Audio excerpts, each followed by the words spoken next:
golden child sister got every birthday celebrated while mom forgot mine for 15 years, so when she needed a kidney, and I was the only match, I said no. Mom finally realized she raised one child to be a spare parts donor. My sister collapsed at her own engagement party last month. Kidney failure, both of them shot. The doctor said she needed a transplant fast or she'd be on dialysis for years, maybe forever. My parents got tested immediately. Not a match. Her fiancé got tested, not a match. They went through the whole family, cousins and aunts and uncles. Nobody. Then they asked me. I laughed, actually laughed right there in the hospital waiting room. My mom grabbed my arm. This isn't funny, your sister is dying. You want me to give her a kidney, I said, that's rich. You're her sister, you have to at least get tested.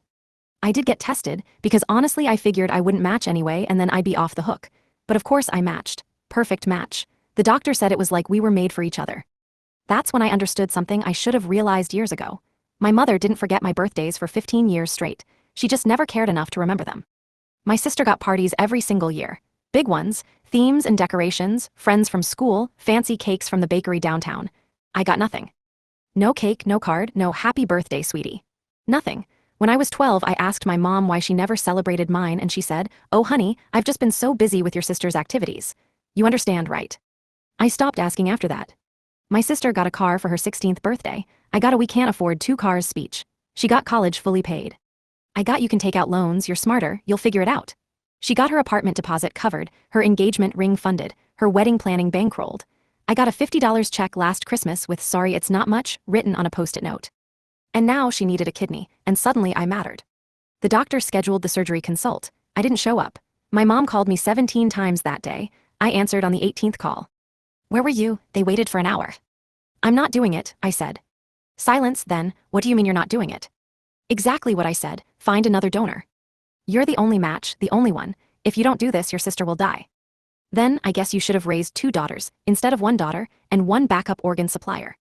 She started crying, real tears, sobbing. How can you be so selfish? This is your sister's life. Where was this energy on my birthday? I said. Any of them, pick one.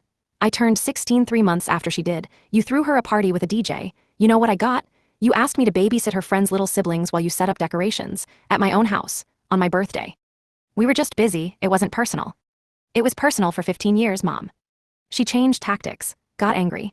If you don't give your sister your kidney, you will regret this for the rest of your life. She will die and it will be your fault. Nope, I said. It'll be kidney failure's fault, or God's fault, or bad genetics. But it's not my responsibility to give up a piece of my body for someone who never gave a damn about me. I hung up, she kept calling. I blocked her number. My dad showed up at my apartment 2 days later. He'd never visited before, didn't even know which unit was mine, had to call me from the parking lot to find out. He tried the guilt angle too. Your sister has always looked up to you. She loves you so much. She didn't even text me on my birthday last year, or the year before, or ever. She's been busy with wedding planning. Cool, she can be busy dying then. He left, told me I was dead to them if I didn't do this. I said, sounds fair, I've been dead to you my whole life anyway. The extended family started blowing up my phone. Aunts, uncles, cousins I hadn't heard from in years suddenly cared deeply about my relationship with my sister. I got messages like, family helps family, and don't be selfish, and you only get one sister. I replied to exactly one of them, my aunt who'd forgotten to invite me to her daughter's wedding 5 years ago but made my sister a bridesmaid. I said, you're right, I only get one sister. Wish I'd gotten a better one. My sister finally called me herself last week. She was crying, voice all weak and shaky. Please, I'm sorry if we weren't close. I'm sorry Mom and Dad messed up, but I'm begging you, I don't want to die, please. You got every birthday celebrated while I sat in my room wondering what I did wrong, I said. You got the car, the college fund, the down payment. You got parents who loved you. I got forgot, and now you want my kidney like I'm some kind of spare parts factory. I didn't know it was that bad, I was a kid too. You're 28, you've been an adult for 10 years, you never once called to check on me, never asked why I didn't come to family dinners anymore. Never wondered why I moved 2 hours away. You didn't care then, you only care now because you need something. She hung up crying. My mother left a voicemail yesterday. She'd been drinking, I could tell. She said, I realized something. I didn't raise you wrong, I just raised you to be her backup. And you were supposed to be okay with that. You were supposed to be grateful we kept you around. She didn't mean to leave that message. I could hear her fumbling with the phone, trying to hang up, but it kept recording. She was talking to my dad in the background. She's really not going to do it. Our daughter is going to die because we made her sister feel worthless. My dad said, maybe we should have remembered her birthday a few times. My mom said, it's too late now. The voicemail ended. They've stopped calling. My sister's fiancé left her last week, apparently couldn't handle the stress of her being sick. She's been posting on Facebook about finding strength in hard times and how family is everything. People comment with prayers and hearts. Nobody knows I'm the match who said no. Nobody knows why. My mom sent one final text 2 days ago. You were right. I raised one child to be a spare parts donor. I'm sorry. I haven't responded. My therapist says I don't owe them anything. My friends say I should do it anyway because it's the right thing. My boyfriend says it's my body, my choice, but he'd understand if I changed my mind. I don't think I will. But am I a wrong for letting her die over birthday parties I should have gotten over by now? My mother showed up at my work 3 days after I posted. She walked right past the front desk, ignored security, and cornered me in the break room while I was heating up lunch. I didn't even see her coming until she grabbed my wrist hard enough to leave marks. You need to fix this, she said. Her eyes were bloodshot, makeup smeared like she'd been crying in the car.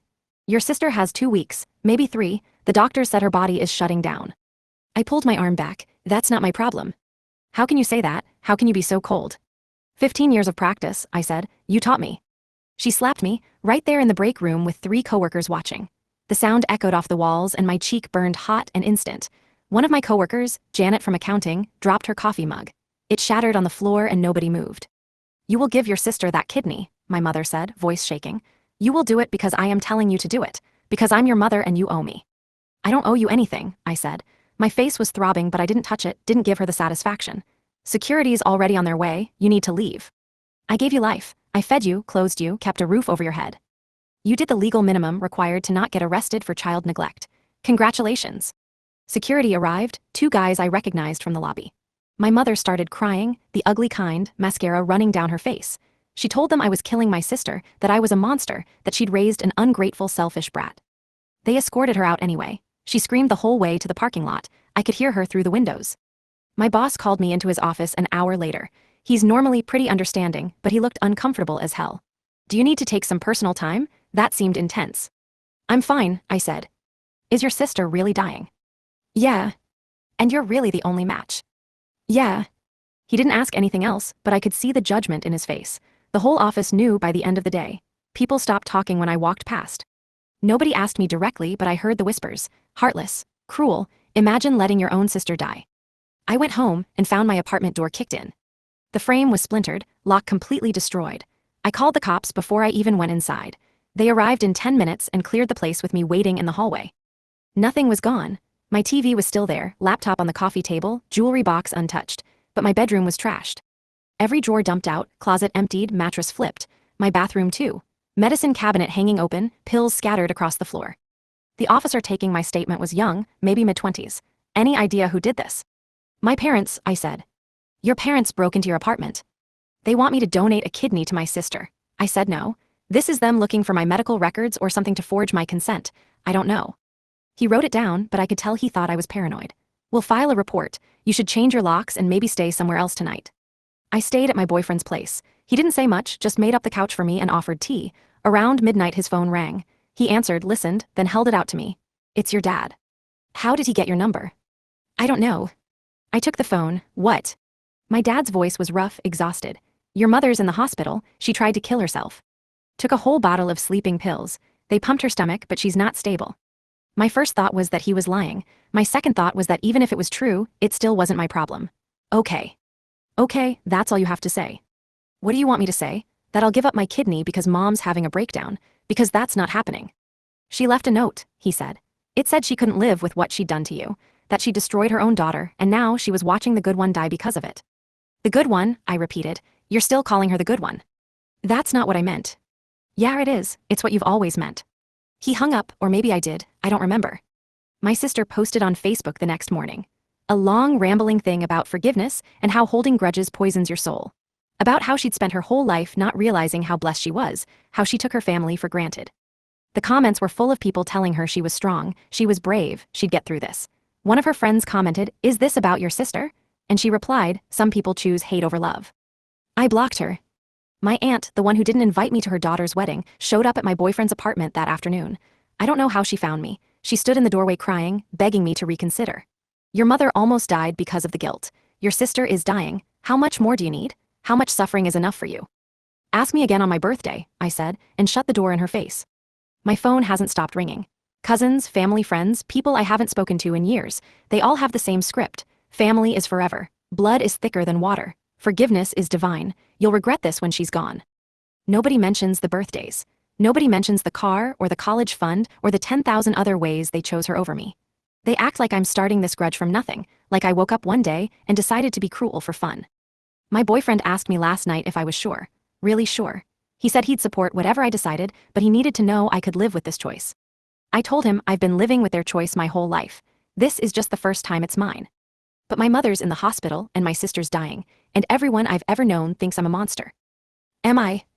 My sister died yesterday. Not from kidney failure, from a car accident. She ran a red light at 2 a.m. driving home from dialysis and got T-boned by a semi-truck. Killed instantly, according to the police officer who called my dad. My mother called me from the hospital where they'd taken my sister's body. She was screaming so loud I had to hold the phone away from my ear. Are you happy now? Are you satisfied? You killed her, you murdered your own sister. I hung up, she called back immediately, I blocked the number. My dad texted me an hour later. Just one line, funeral is Saturday at 2, don't come. I wasn't planning to. My boyfriend found me sitting on the bathroom floor at 4 a.m. I wasn't crying. I was just sitting there staring at the tile trying to figure out what I felt. Relief? Guilt? Nothing. He sat down next to me and didn't say anything for a long time. Finally I said, I didn't kill her. I know, he said. Everyone's going to say I did. Probably. She ran the red light because she wasn't paying attention, because dialysis made her exhausted, because her body was shutting down, not because I said no. I know, he said again. But I kept talking anyway. If I'd given her the kidney 3 weeks ago, she'd still be alive. That's what they're all thinking. That's what they're going to say at the funeral, that I let her die and now she's dead and it's my fault. He put his arm around me. I still didn't cry. The Facebook post started before sunrise. My sister's friends sharing memories, posting pictures, talking about what an angel she was, how she didn't deserve this, how unfair life was. Then someone, I don't know who, commented on one of the memorial posts. Her sister could have saved her but refused. It spread like a virus. Within 6 hours, my name was everywhere. People I'd never met were tagging me in posts, sending me messages calling me a murderer. Someone found my Instagram and posted screenshots of my photos with captions like, "This is what a killer looks like," and "Enjoying your life while your sister's dead." I deleted all my social media by noon. My boss called me at 1. We need to talk about what's happening online. I'm aware, I said. There are people calling the office. Clients. They're threatening to pull their business if we keep employing you. My stomach dropped. You're firing me. We're putting you on administrative leave, paid, until this blows over. And if it doesn't blow over? He didn't answer. I went to my apartment to pack some things just in case. The door had been spray painted. Big red letters across the white paint, murderer, killer, I hope you die. Building management was already there with cleaning supplies. The super, an older guy named Rick who'd always been nice to me, couldn't look me in the eye. Sorry about this. We'll have it cleaned up today. But you should know, some of the other tenants have been complaining, saying they don't feel safe with you here. Safe from what? I'm not dangerous. I know, I'm just telling you what they said. I packed 2 suitcases and left. The funeral was worse than I imagined, and I wasn't even there. My boyfriend's sister went, just to see what happened. She called me after and told me my mother had a full breakdown during the eulogy. Collapsed crying, had to be carried out by my dad and 2 uncles.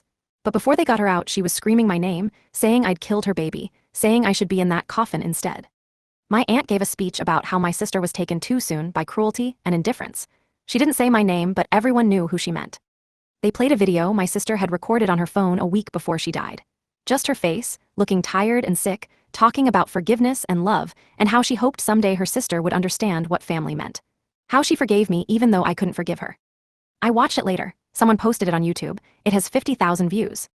The comments are all the same. What a saint. What a tragedy. Her sister should be arrested. Her sister should kill herself. Her sister deserves to suffer. I got a letter yesterday from a lawyer. Not mine, theirs. My parents are suing me for wrongful death. Claiming I had a legal obligation to donate because I was the only match. Claiming my refusal directly caused my sister's death. Claiming emotional damages in the amount of $2 million. My boyfriend says they won't win. That you can't legally force someone to donate organs. That this is just grief and anger looking for an outlet. But I still have to hire a lawyer. Still have to fight it. Still have to watch my parents argue in court that I murdered their daughter by saying no. My therapist says trauma doesn't care about logic.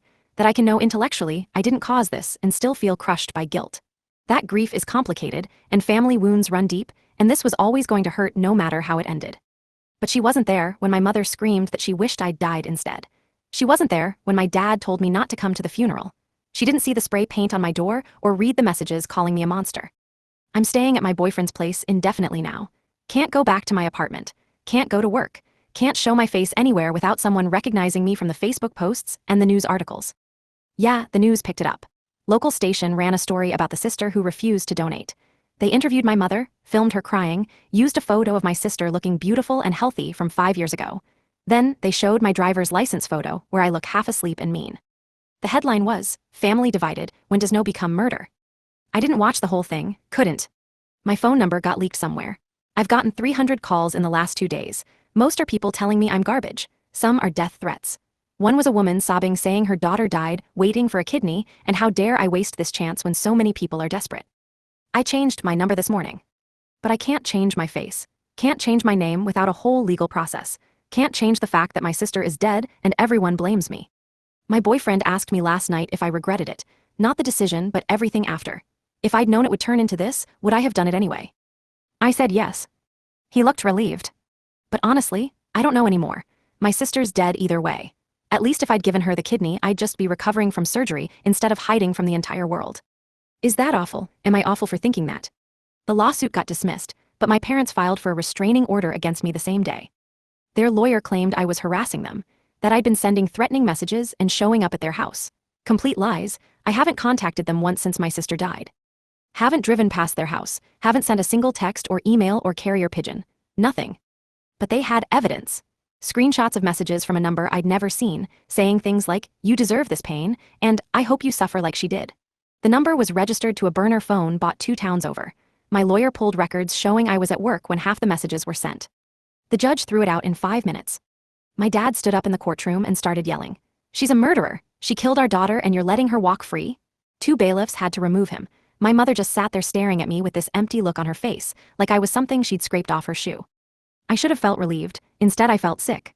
My boyfriend picked me up outside the courthouse. We were walking to his car when someone threw a brick at us. Missed me by inches, shattered the window of the car parked next to us. We both hit the ground. People were screaming. I looked up and saw my cousin, the one whose wedding I wasn't invited to, standing 50 feet away with another brick in her hand. Security tackled her before she could throw it. She was screaming the whole time, "Baby killer, you murdered her, you should be dead." The police arrested her. Assault charges. My lawyer says I can press additional charges if I want. I don't know if I will. That video went viral too. Someone filmed it on their phone. I'm on the ground covering my head while my cousin screams at me. The comments are split. Half saying she's right, I deserve worse. Half saying she's unhinged, and this proves my family is crazy. Nobody's asking why a 32-year-old woman thinks violence is an acceptable response to grief. My boyfriend's parents sat us down 2 days later. They were nice about it. Careful, his mom made tea and his dad did most of the talking. "We love you," he said. "We think you're a good person who was put in an impossible situation. But this is affecting our son's life now too. His job, his safety. Someone keyed his car last night. Someone else left a dead rat on our doorstep with a note that said kidney killer." I felt my stomach drop. "I'm so sorry, I'll leave. I'll find somewhere else to stay." "That's not what we're saying," his mom said quickly, but her eyes said different. My boyfriend didn't say anything for a long time. Then, "Maybe you should stay with a friend for a while, just until this calms down." I don't have friends anymore. They all stopped calling after the Facebook posts. After their own families started asking them why they'd associate with someone like me. I'm staying in a motel now. One of those weekly places off the highway where they don't ask questions as long as you pay cash. The sheets smell like cigarettes, and the people in the next room fight every night, but nobody here knows who I am. I got fired officially yesterday. Not administrative leave anymore. Terminated. HR sent an email saying they'd received credible threats against other employees if I remained on staff, that they couldn't guarantee workplace safety with me there, that it was best for everyone if we parted ways. I have severance, 3 months, after that I don't know. My old apartment building sent an eviction notice. Other tenants complained, said my presence created a hostile environment. Said they feared for their safety. The building management is calling it a lease violation, intimidation and harassment of neighbors, even though I haven't been back since the spray paint. I have 30 days to clear out my stuff. Everything I own fits in 2 suitcases, and I can't even go get the rest of it without hiring someone to help me because I'm too scared to go alone. My therapist terminated our sessions. She said it wasn't personal, that she didn't feel qualified to help me through this level of trauma, that I needed someone who specializes in public persecution and family estrangement. She gave me 3 referrals. None of them are taking new patients. I tried calling a crisis line at 3 a.m. last night. The woman on the other end was kind, patient. She listened to me talk for 20 minutes about everything. Then she said, "Have you considered that maybe you should have just given your sister the kidney?" I hung up. My phone buzzed an hour later. Unknown number. I almost didn't answer, but something made me pick up. It was a reporter. She'd gotten my new number somehow. She wanted an interview. Said she was writing a piece about organ donation laws and family obligation. Said she wanted to hear my side of the story. Will you use my real name? I asked. Yes. Will you publish my photo? Probably. Then no. I can offer you $5,000 for an exclusive interview. I thought about the motel, about the severance running out, about needing a new apartment and a new job and a new life somewhere nobody knows my face. No, I said again. She kept pushing, raised it to $10,000, said this was my chance to control the narrative, to tell people what really happened, to explain that my parents neglected me for years and I didn't owe them anything. You're going to write the story anyway, I said. Whether I talk to you or not, you'll interview my parents and my extended family and everyone who hates me, and you'll print whatever you want. So why would I help you? She didn't have an answer for that. I blocked the number. But she was right about one thing. The stories are coming whether I participate or not. I saw another article this morning. A psychology professor analyzing my pathological selfishness. A bioethicist arguing about bodily autonomy versus familial duty. A grief counselor explaining how trauma can make people lash out at the wrong targets. None of them have ever met me. None of them know what it's like to be forgotten for 15 years, and then suddenly matter only because someone needs your organs. None of them were there. My boyfriend texted me yesterday, just, I'm sorry, I need some space to think. I haven't heard from him since. I'm sitting in this motel room with cigarette smell sheets and fighting neighbors and nobody left who gives a damn if I live or die. And I keep thinking about that crisis line woman asking if I should have just done it. Given up the kidney, solved the problem, made everyone happy. Would I be here if I had? I found out why my sister ran that red light. The coroner's report came back 6 weeks after she died. My lawyer got a copy because of the lawsuit. Toxicology showed she had 3 times the legal limit of sleeping pills in her system, the same kind my mother took when she tried to kill herself. My sister didn't fall asleep at the wheel from exhaustion. She took those pills on purpose. There was a note in her car. The police found it in the cup holder, crumpled up like she'd changed her mind halfway through writing it. My lawyer showed it to me last week. It said, I can't do this anymore. The dialysis, the waiting, the pain, I thought she'd save me. I thought if I just waited long enough she'd change her mind. But she won't, and I'm so tired. She killed herself because I said no. That's what my mother's lawyer argued in court anyway. That my refusal drove my sister to suicide. That I was directly responsible for her death. They had psychiatrists testify about depression in terminal patients. They had my sister's medical records showing her declining mental state. They had that Facebook video where she talked about forgiveness. My lawyer tore it apart, showed that my sister never reached out to me directly after that one phone call, never tried therapy, never explored other options like paired kidney exchanges or waiting for a cadaver donor. Never did anything except post on social media and wait for me to cave. The judge ruled in my favor. Said you can't hold someone legally responsible for refusing to donate an organ, even if that refusal contributed to someone's decision to end their life. Said my parents' case had no merit. My dad had another outburst, worse this time. He jumped the barrier and got 3 steps toward me before the bailiffs tackled him. He was screaming that I killed both his daughters now, that my mother would be next, that he'd make sure I suffered for this. They arrested him. Assault, threatening a witness, contempt of court. He's facing 6 months. My mother didn't react at all. Just sat there staring at nothing while they dragged my dad away. I thought I'd feel something. Relief maybe, vindication. Instead I just felt hollow. My ex-boyfriend texted me after the verdict. Just, I'm glad it's over. I hope you find peace. I didn't respond. The motel manager knocked on my door 2 days later. Said someone had paid my rent for the next 6 months. Left an envelope with cash and a note that said I'm sorry for everything. No signature. I don't know if it was my ex or someone else who felt guilty for abandoning me. Doesn't matter. I'm still here, still in this motel, still alone. I got a job at a warehouse 3 towns over. Night shift loading trucks. Nobody asks questions. Nobody knows my name. I wear a baseball cap and keep my head down and go home when the sun comes up. My landlord settled the eviction. Let me out of the lease without penalty after everything that happened. I hired people to pack up my apartment, sold most of it. The rest is in a storage unit I'll probably never visit. I saw my mother one more time. She was sitting outside the courthouse after my dad's sentencing hearing. Just sitting on a bench in the cold, no coat, staring at the building like she was waiting for something. I almost walked past her, almost pretended I didn't see her. But I stopped. She looked up at me. Her face was hollow, aged 10 years and 2 months. She didn't say anything for a long time. Then, I got your birthday wrong for 15 years. Did you know that? I didn't know what to say. Your birthday is March 14th. I celebrated it March 19th. Every year, the few times I remembered, I had the date wrong in my calendar and I never bothered to check. She laughed, this brittle broken sound. I didn't even know the right day to forget. Why are you telling me this?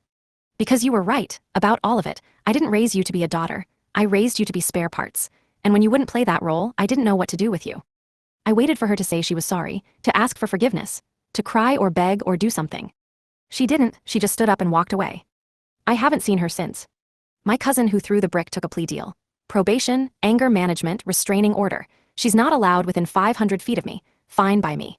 The Facebook groups eventually moved on to the next tragedy. The news stopped calling. The death threat slowed to a trickle and then stopped completely. People forget. That's the thing nobody tells you about being internet famous for all the wrong reasons. Eventually something new and awful happens and everybody forgets you existed. I'm not rebuilding my life. I'm building a different one. New name, new city, new job, new everything.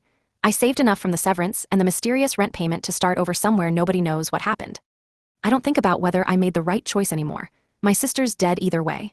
My parents hate me either way. I lost everything either way. But I still have my kidney. Some days that feels like enough, some days it doesn't. I got a call from a number I didn't recognize last week. I almost didn't answer, but something made me pick up. It was a woman from the transplant center. She said they had my information on file from when I got tested, asked if I'd ever considered becoming a living donor for someone else. Said there were thousands of people waiting, said I could save a life.